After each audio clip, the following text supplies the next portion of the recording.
आंग्ल मराठा संघर्ष के पिछले वीडियो में हमने प्रथम आंग्ल मराठा युद्ध तक का अध्ययन कर लिया था। अब उससे आगे अब हम द्वितीय में चलते हैं।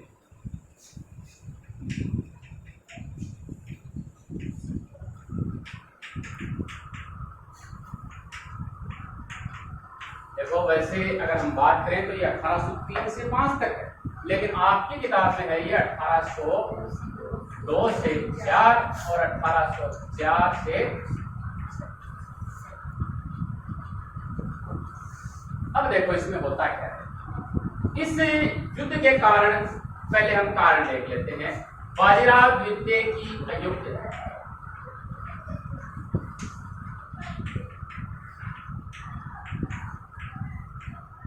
नाम से आप हो जाएगा। मराठा सरदारों के मतभेद,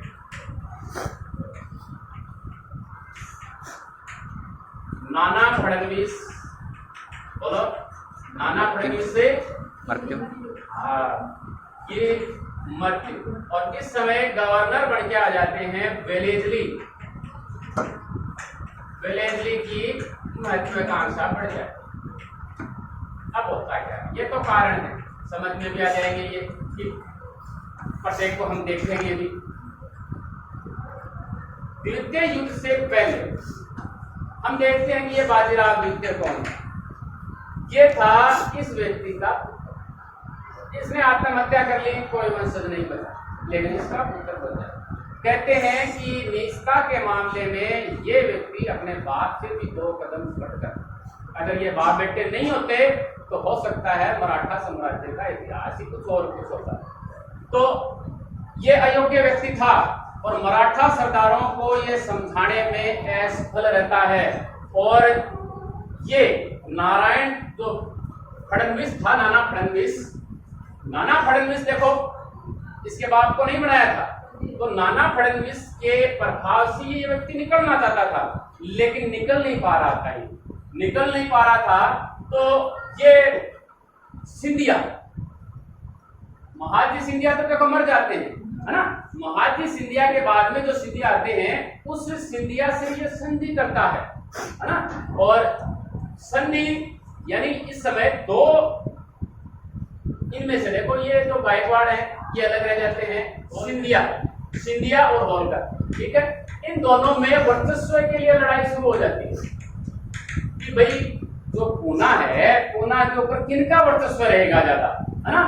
तो सिंधिया से ये मेल मिलाप ज्यादा कर लेता है, सिंधिया प्लस पेशवा हो जाता है, होलकर अलग हो जाता है।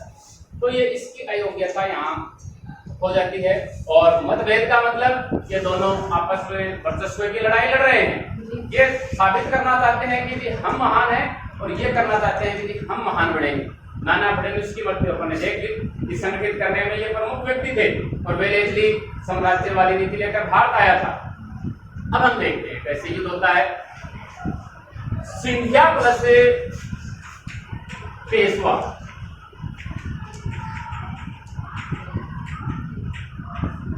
दोनों मिले और जसवंतराव होलकर, इसमें होलकर कौन था मैंने आपको पहले ही बताया था। जसवंतराव होलकर का एक भाई था बिट्टू होलकर, ठीक है। ये दोनों इसकी हत्या, मैंने आपको बताया कि ये व्यक्ति देखो महान मराठा सरदारों में एक था। 1801 में इसकी हत्या कर। और ये सिंधिया कौन था यहाँ पर? दौलत राव, इसका नाम वैसे हर जगह आपको सिंधिया ही मिलेगा, दौलत राव कम ही मिलेंगे, 1-2 जगह मिलेंगे यहाँ। 1801 में पेशवा बाजीराव द्वितीय और दौलत राव सिंधिया मिलकर इसके भाई की हत्या करेंगे। और भाई की हत्या करेंगे तो ये चुप बैठेगा नहीं बैठा। तो इसने क्या किया, इसने जसवंतराव होलकर ने और पूना पर आक्रमण किया और इन दोनों की संयुक्त सेना को हरा दिया। और इसके पीछे पड़ गया है कौन? जसवंतराव जो होलकर है वो बाजीराव द्वितीय के पीछे पड़ गया मारने, मारूंगा तेरे को, छोड़ूंगा। अब ये भागा सभी के पास रणनीति काम आ गया जी, जान जाओ 1802 में, और पहुंचा कहां, बेसिन नामक एक जगह। अब जान बचाए तो वही इसके बाप वाली बात है, बचाएंगे हम आपकी जान, लेकिन उससे पहले आप हमारे से कीजिए जी क्या संधि। तो बेसिन की संधि होती है 1802 में। इस संधि की शर्तें क्या कि पूना दरबार में, जो पूना दरबार है, पेशवा तो ये था ही, पेशवा बना देंगे, ऐसा ये क्यों करेंगे, इसके बाप को तो पेशवा बनाना था। तो यहाँ पर हमारी स्थायी सेना रहेगी, ठीक है, और 26 लाख वार्षिक इस सेना का व्यय आपको देना होगा, ठीक है। दूसरी, सूरत आप हमें दे देंगे, ठीक है। लगभग एक सी शर्तें हैं बाप बेटों की, आप देख लो, यहाँ सेना है, वहां लगान है, और तीसरी वो की वो शर्त है। कौन सी है कि न तो किसी को आप नौकरी दोगे और न ही किसी से संधि है, न से ये करती है। अब ये अलग बोलकर संगठित नहीं है, पहले युद्ध में संगठित थे, लेकिन इस युद्ध में ये संगठित नहीं। अब वेलेस्ली क्या करता है कि दो जगह तो मुख्य आक्रमण करेगा, कहां करेगा, उत्तर भारत और दक्षिण भारत, ठीक है। दक्षिण भारत जो है, यहाँ जो भोंसले हैं, दक्षिण में ये भोंसले, देखो मैंने आपको तभी बताया था कि आप उत्तर भारत दक्षिण भारत समझें, यहाँ पर ये उत्तर भारत में है, ये दक्षिण भारत में। यहाँ तो दक्षिण भारत है, यहाँ वेलेस्ली स्वयं जाएगा युद्ध के लिए, और यहाँ भेजेगा ये लॉर्ड लेक या कर्नल लेक, आप कहें लेक, याद रखें आप नाम, ठीक है। दो सेनाएं बना रहा है ये, उत्तर और दूसरी दक्षिण में वेलेस्ली जाएगा। वेलेस्ली की बात हम पहले कर लेते हैं, किसके साथ में, भोंसले के साथ, और इसे अरगांव के युद्ध में ये पराजित कर देते हैं, ठीक है। पराजित की तो संधि भी करनी पड़ेगी, कौन सी, देवगांव।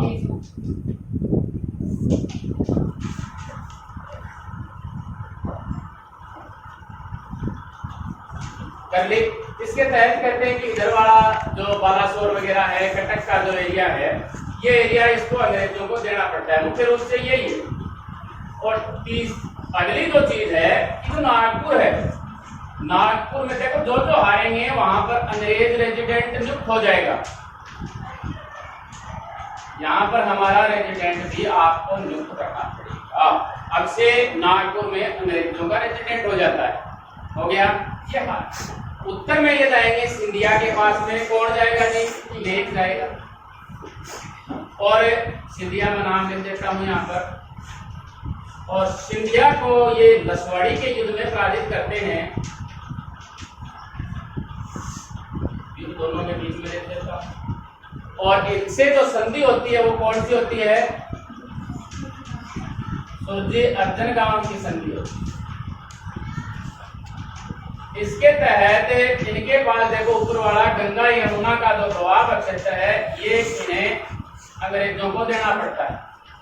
दोआब आपको बता चुके हैं बढ़िया तरीके से, ठीक है। इस प्रकार से हो गया।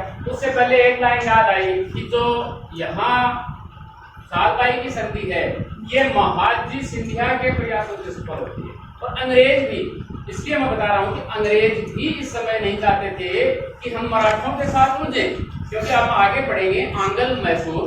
उस आंगल मैसूर में क्या है कि द्वितीय युद्ध शुरू हो जाता है, इसमें आंगल और मैसूर का 1780 से 82 तक चलता है, तो दोनों तरफ नहीं उलझना चाहते थे। तो अंग्रेजों की भी मजबूरी थी यहाँ पर कि हम इससे संधि कर लें, संधि में यह मेरी भलाई है, और दूसरी तरफ ये संगठित भी थे, और उधर मैसूर को आराम से हरा सकते थे, ऐसा ही उनकी सोच थी। यहाँ हम देखते हैं।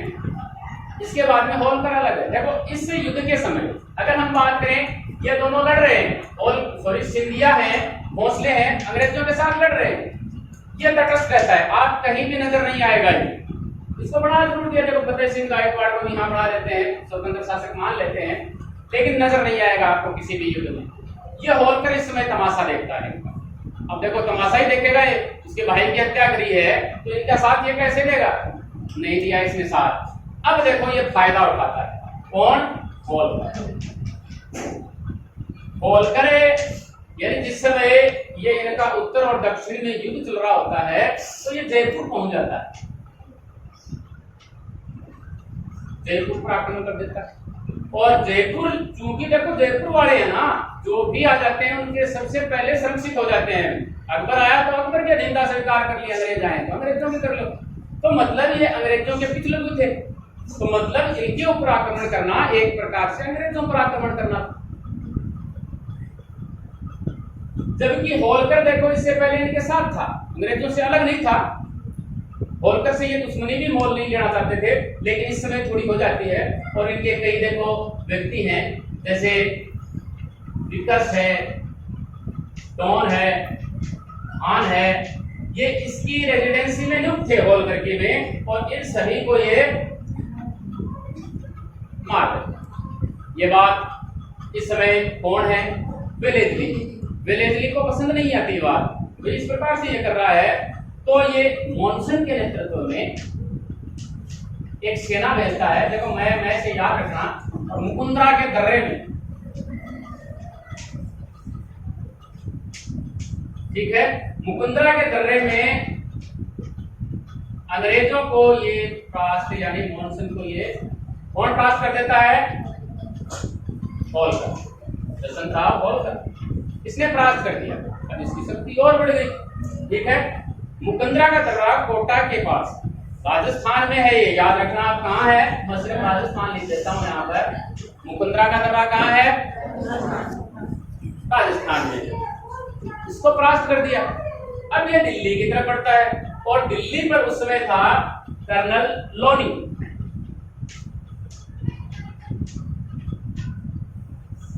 ये वहां पर अंग्रेजों की तरफ से रेजिडेंट नियुक्त था, यानी गवर्नर कह सकते हैं दिल्ली के अंदर।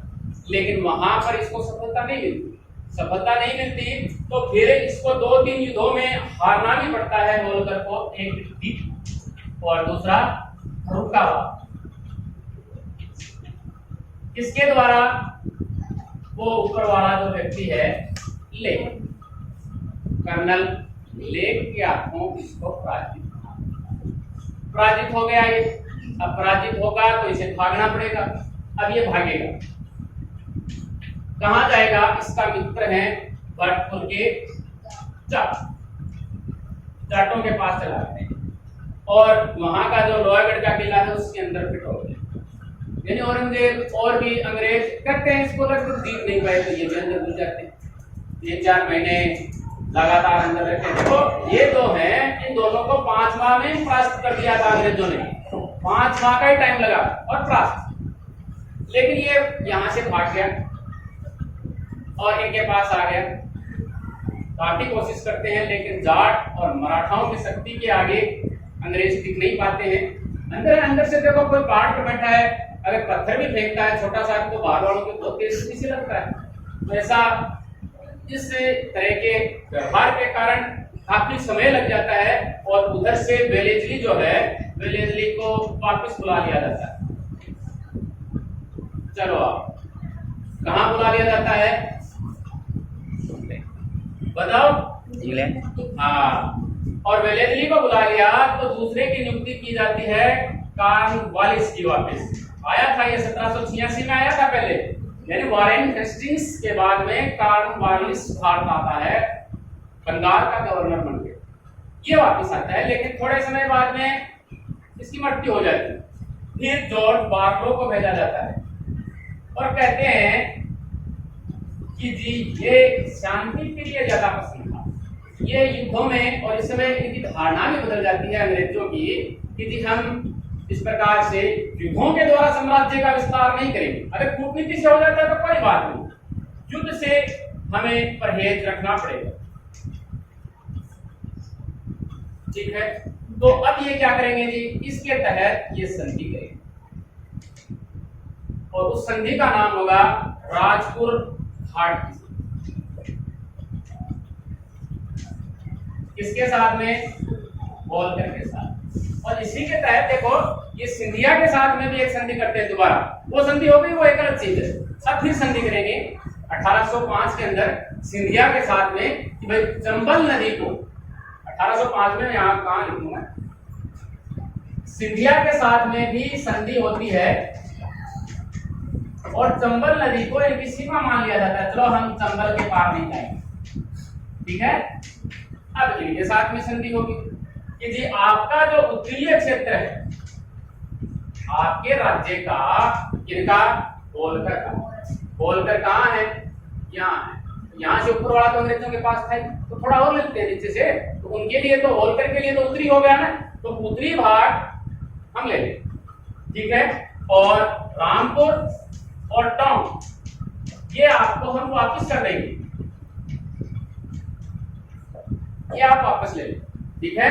और आपके यहां देखो, ये देखो, ये संधि भारत में कहते हैं जसवंत राव होल्कर पहला व्यक्ति था जिनकी तरफ अंग्रेजों ने संधि के लिए हाथ बढ़ाया था।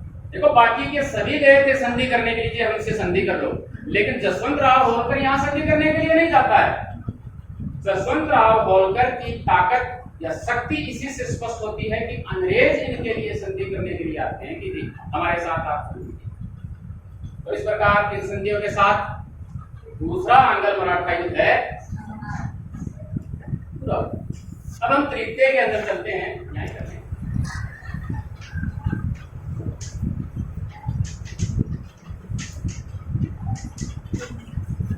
अठारह सौ 1817 से इतनी कहानी तृतीय आंग्ल मराठा युद्ध 1817 से 1818। आपकी किताब में कारण नहीं है, मुख्य कारण है पिंडारियों का दमन। ये घटना सबसे मुख्य जिम्मेदार थी तृतीय आंग्ल मराठा। अब पिंडारी को, पिंडारी थे सिंधियाओं के कुत्ते। अगर हम एक नाम लें तो सिंधियाओं के कुत्ते थे, है ना। ये लूटमार करते थे, इनके साथ रहते थे, युद्ध करते थे ये सिंधिया के साथ में, और उसके बाद में लूटमार पिंडारी करते थे और मराठे इनको इनका भाग दे देते थे। जो भी लूटमार होती थी उसमें से पिंडारियों को दे दिया जाता था। तो इनकी फायदेमंद किसके लिए? सिंधिया। और लूटते थे किनका क्षेत्र? अंग्रेजों का। तो अंग्रेज नहीं चाहेंगे कि पिंडारियों का दमन कर दें, तो ये दमन करने की कोशिश में, क्योंकि इस समय मुख्य मराठा है वो है नहीं, और मराठा इस समय सिर्फ एक हारी बाजी लड़ रहे होते, इनके पास कोई शक्ति नहीं है। बाजीराव द्वितीय अयोग्य है, जसवंतराव होल्कर 1811 में निकल लिया, बचे कोई है। यानी इसके समय कहते हैं कि इस युद्ध के समय इनके पास शक्ति नहीं। इनको पता था कि हम हारेंगे, लेकिन फिर भी युद्ध लड़ते हैं। इससे पहले तक संधि ही कर लेते हैं। ये पेशवा है वो पुनः की संधि कर लेता है। अगर हम बात करें तो इनके युद्ध भी लिख देते हैं। देखो ये किर्की का युद्ध करता है इनके साथ में, बाद में करेगा। ये संधि क्यों करता है वो मैं आपको बताऊंगा अभी। कोरेगांव का युद्ध करता है और अष्टी का युद्ध, ये तीन युद्ध होते हैं किसके साथ में जी? पेशवा के साथ। और जो भोंसले हैं इसके साथ में युद्ध होता है सीताबदन जी का, और जो होल्कर है उनके साथ में युद्ध होता है महिदपुर। ठीक है, ये इस प्रकार के युद्ध होते हैं। और जो भोंसले हैं कहाँ के? नागपुर के हैं, तो नागपुर की संधि होगी। लेकिन इनके साथ में संधि होती है मंदसौर। याद करने वाली चीज पहले बता दी मैंने आपको कि इस प्रकार से आप याद रखें। ये नागपुर के, नागपुर के, पूना के हैं, मंदसौर अलग है ना। तो ये इस प्रकार से संधि होती है। ये इस समय हारी हुई बाजी ये लड़ना चाह रहे हैं इस समय। पिंडारी देखो, अब पिंडारी देखो कई तो अलग प्रकार के रहते हैं। देखो एक व्यक्ति और है यहाँ पर, तरियन भट्टराव, ये नाम यहाँ पर लिखता हूं मैं। ये इस समय बाजीराव द्वितीय का सेनापति, ये कहता है कि जी आप मराठा संघ का अध्यक्ष पद सुशोभित कीजिए। और लालसा तो देखो सभी के मन में रहती है, बाजीराव द्वितीय की भी लालसा आ गई थी कि मैं अध्यक्ष बनूंगा। लेकिन इसी समय इनका एक व्यक्ति होता है एल्फिंस्टन,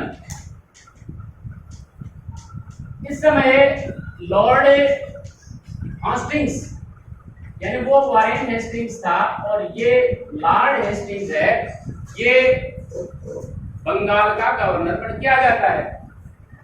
और यहाँ ये जो एल्फिंस्टन है बंबई के अंदर, ये इसको मराठा संघ का अध्यक्ष न रहने के लिए दबाव बनाता है और संधि कर लेता है, पूना की संधि 1817 की बात है।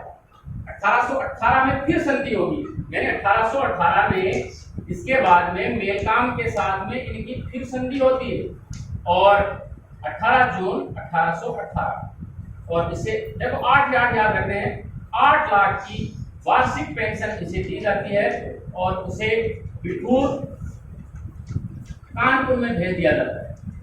और आज से पेशवा का पद समाप्त, यानी इसका राज्य कुछ तो अपने में मिला लेते हैं और कुछ क्या करते हैं, शेष को सतारा, जो पहले देखो कभी सतारा आपने पढ़ा था, इतना छोड़ देते हैं और प्रताप सिंह को ये छत्रपति बना देते हैं। आगे हम लॉर्ड डलहौजी में चलेंगे, इस सतारा को हड़पेंगे, उसके बाद में पूना पन्ना को नहीं हड़पते, ये सतारा को हड़पेंगे, आगे चलेंगे तो पेशवा खत्म हो गए। इन सभी के साथ में ये संधि करते हैं। देखो ग्वालियर की संधि भी होती है सिंधिया के साथ में, जबकि कहते हैं कि जो सिंधिया हैं वो इस युद्ध में नहीं थे, भाग नहीं लिया था, लेकिन ये संधि कहती है कि हो सकता है युद्ध में भाग लिया। तो ग्वालियर की संधि होती है सिंधिया के साथ में और कहते हैं कि इन्होंने कहा था कि आप 5000 की सेना आपके यहाँ रखें और वो 5000 की सेना किनका दमन करेगी, पिंडारियों का दमन करेगी। पिंडारी इनके कुत्ते थे, समझे आप, इनके पिछलों थे, कुत्तों का मतलब एक अलग बात है, पिछलों थे और अपने पिछलों का दमन करवा रहे हैं कौन है। दूसरे हम त्रिकम राव की बात करते हैं। त्रिकम राव जो है, यहाँ देखो जो पेशवा है, एक समय देखो ये अपने आप को कुछ ज्यादा ही समझने लग गया। इनको कहता है ये गायकवाड़ को कि आप हमें 1 करोड़ रुपया दीजिए, क्योंकि हम आपके अध्यक्ष हैं, 1 करोड़ रुपए की आवश्यकता है हमें। तो ये यहाँ अपना दूध भेजता है, यहाँ से इसका दूध वापस भेजता है कि जी हम आपको 1 करोड़ नहीं देंगे, बदले में हम आपसे मांग करते हैं, आप हमें दीजिए। तो इसके बाद में क्या है, ये त्रयंबक जो राव है, इसका जो ये दूत आया था, इसकी दस्ते में हत्या कर देता है। क्योंकि ये लगभग अंग्रेजों के संरक्षण में रहे थे, कहीं आपको युद्ध करते हुए नहीं दिखाई देंगे। तो ये गायकवाड़ जो है, ये गायकवाड़ कहाँ पहुंच जाते हैं, अंग्रेजों के पास में। और अंग्रेजों को कहते हैं कि जी आप पेशवा को कहते हैं आप त्रयंबक जो राव है उसको गिरफ्तार करके हमें दें, नहीं तो हम आपके जो पूना है उसके ऊपर अधिकार कर लेंगे। अब बेचारा पेशवा क्या करे, उसने ढूंढा त्रयंबक राव को और पहुंचा दिया किसके पास, अंग्रेजों के पास। वहां से वो भाग जाता है, दोबारा छूट जाता है, लेकिन फिर वही शर्त, आप हमें दीजिए नहीं तो हम आपके क्षेत्र पर अधिकार कर लेंगे, है ना। लेकिन इस बार वो घूमने में असफल रह जाता है और उसके कारण ये युद्ध उसे करने पड़ते हैं, जो भी ये युद्ध है। और आगे जो भी है कि हाँ मंसूर इनके साथ में, ग्वालियर इनके साथ में, तो ये है आंगल मराठा, इन्हीं के साथ में इनकी सत्ता समाप्त हो जाती है, यानी पेशवा खत्म हो जाते हैं। पेशवा की कहानी प्रताप सिंह को बनाया जाता है। यहां देखो भोसले की हम बात करें तो इससे पहले रघुजी भोसले थे,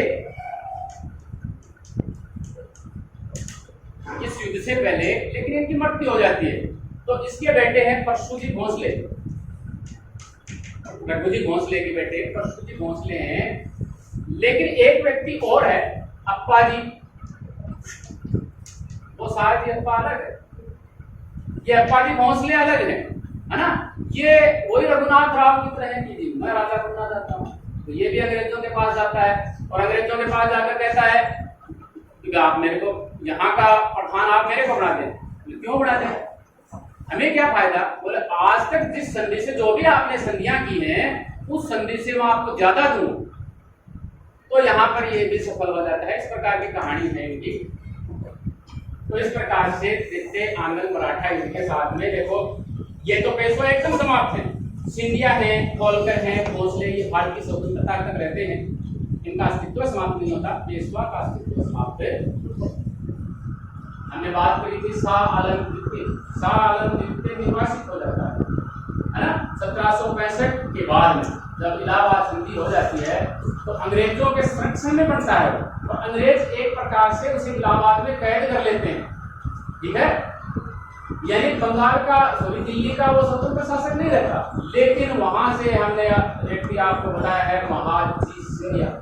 ये सिंधिया मराठा, देखो कितने शक्तिशाली हैं मराठा, दोबारा से इसे दिल्ली की गद्दी पर स्वतंत्र शासक के रूप में बैठाते हैं। मराठाओं के लिए मैं बता रहा हूँ कि महाजी सिंधिया कितने इंपॉर्टेंट थे। महाजी सिंधिया के बारे में टफ ने कहा है कि महाजी सिंधिया मराठाओं के लिए एक महत्वपूर्ण राजनीतिक नाम है। इतने इंपॉर्टेंट व्यक्ति थे कि इस प्रकार से कहा उनकी ये एक महत्वपूर्ण राजनीतिक घटना थी। बेसिन की जो संधि है, अपन ने बात की ना अभी कि बेसिन की संधि हुई थी, बेसिन की संधि के बारे में सर देसाई ने कहा है कि इसी संधि के साथ शिवाजी का जो मराठा स्वतंत्रता थी वो इसके साथ ही समाप्त, यानी कुछ नहीं रहा। यहाँ एक व्यक्ति और है अंग्रेज के अंदर, वो भी कहते हैं कि जी अब से यानी अब के बाद में 1802 के बाद में बेसिन की संधि के बाद में अंग्रेज हैं यहाँ के अनंतहीन, यानी जो खत्म नहीं होने वाले उन विवादों और झगड़ों में घुस गए हैं, और तीनों शक्तियों से ये लगातार युद्धों के अंदर ये। इसी के साथ अंग्रेज़ों की मराठों के साथ संघर्ष की कहानी समाप्त होती है।